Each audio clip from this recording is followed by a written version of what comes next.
بسم اللہ الرحمن الرحیم۔ حضرت ابو ہریرہ رضی اللہ تعالی عنہ سے روایت ہے کہ نبی کریم رؤوف الرحیم صلی اللہ علیہ وآلہ وسلم نے ارشاد فرمایا کہ جس شخص نے ایمان اور احتساب کے ساتھ رمضان کا روزہ رکھا تو اس کے پچھلے گناہ معاف کر دیے جائیں گے۔ ایمان اور احتساب کا یہ معنی ہے کہ آپ نے گناہ کے کسی کام کے قریب نہیں جانا، یعنی روزے کی حالت میں آپ نے کسی بھی، چاہے وہ برائی اخلاقی ہے، چاہے جسمانی ہے، چاہے مالی ہے، جس قسم کی برائی ہے آپ نے اس سے دور رہنا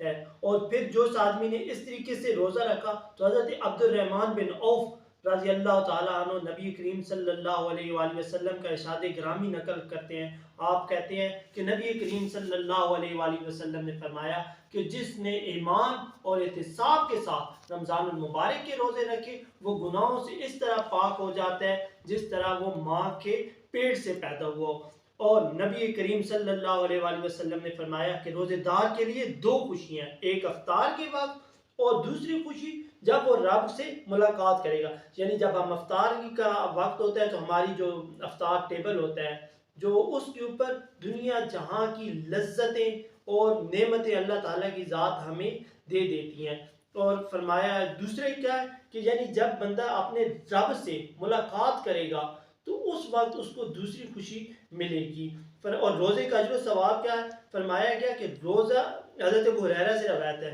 نبی کریم صلی اللہ علیہ وسلم نے فرمایا کہ آدم کے بیٹے کے نیک عمل کا ثواب 10 گنا ہے اور 10 گنا سے لے کر 700 گنا تک بڑھایا جاتا ہے، مگر روزے کو اس سے استثناء ہے کیونکہ وہ میرے لیے ہے اور اس کا اجر اللہ تعالیٰ کی ذات دیں گے۔ اور اس کے بعد فرمایا کہ روزہ جو ہے کیونکہ لوگوں سے پوشیدہ ہے، اس لیے لوگ سوائے اللہ تعالیٰ کی ذات کے اور کسی کو نہیں پتا کہ اس بندے نے واش روم میں گیا ہے یا کچن میں کھانا کھایا، وہ باہر آ کے پورٹریٹ کرتا رہے کہ اس نے روزہ رکھا ہوا ہے، مگر جب تک کیونکہ یہ اللہ اور بندے کا معاملہ ہے تو اس لیے اس کا اجر بھی اللہ اور بندے کے اللہ کے ہی ذمے ہے۔ اور یہ بھی کہا گیا ہے کہ اللہ تعالیٰ کی ذات جو ہے وہ کھانے پینے سے استغنا،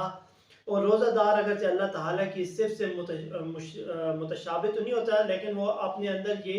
خالق کی ایک جو خلق پیدا کر کے والی کی ایک خوبی ہے۔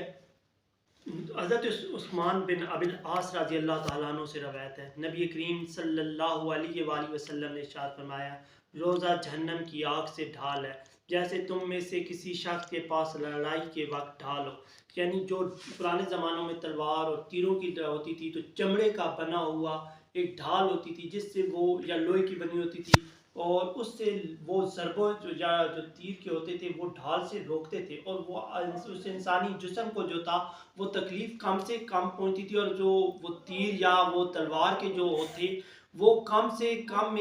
زیادہ اسی ڈھال کے اوپر آ کے لگتے اور انسان اس سے بچاؤ پاتا تھا۔ جہنم کی آگ جب اپنے عروج پر ہوگی اور اس سے انسان کو بچانے والی صرف روزہ ایسا ہوگا جو اس کے خلاف ڈھال بن جائے گا انسان کے لیے۔ اور روزے دار کی جو منہ کی خوشبو ہے وہ اللہ کے ہاں کستوری، مشک اور عنبر سے زیادہ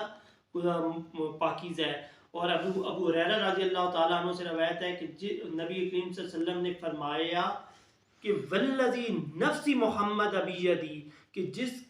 کے قبضہ، یعنی جس خدا کے قبضہ قدرت میں محمد الرسول اللہ کی جان ہے، روزے دار کے منہ کی خوشبو اللہ کے نزدیک قیامت والے دن مشک کی خوشبو سے زیادہ بہتر ہے۔ ابھی کوئی آپ کے ذہن میں سوال ہے تو آج کے ٹاپک کو ختم کرنے سے پہلے آپ پوچھ سکتے ہیں۔ میرا ایک سوال ہے کہ رمضان کے لفظی معنی کیا ہے؟ یعنی اس کے لفظی معنی یہ ہے کہ سخت گرم زمین کے، اور یعنی جب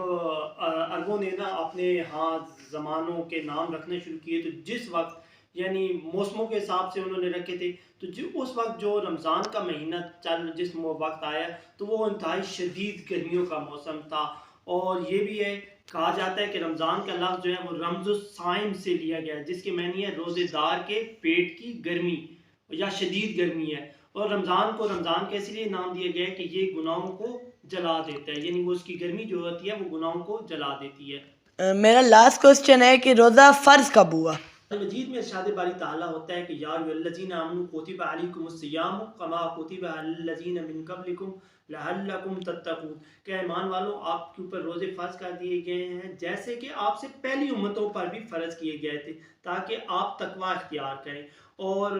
جس سال تحویل قبلہ ہوا تھا، یعنی بیت المقدس سے قبلہ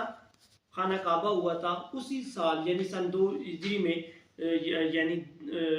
اس سے 10 ماہ بعد 10 دن بعد نا یہ شعبان میں رمضان کی فرضیت ہو گئی. اور فمن شاہد منکم الشہر فلیصم،